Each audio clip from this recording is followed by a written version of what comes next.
Hey guys, welcome back to another quick and very interesting tutorial. So in this quick tutorial, I'm going to show you how to set light mode on Duolingo. So for that, we just need to open Duolingo.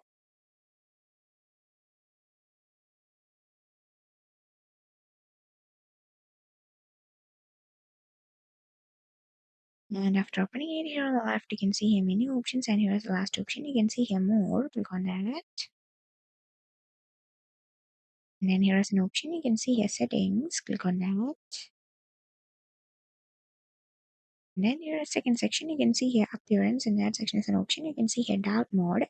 And on the and under that option, you can see that it had been selected to on. Click on that. And from here, you can just choose off.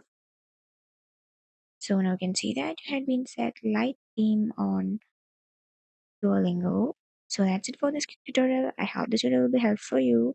Make sure to hit the like button and the subscribe button for more such quick and very interesting tutorials. See you in the next one. Take care.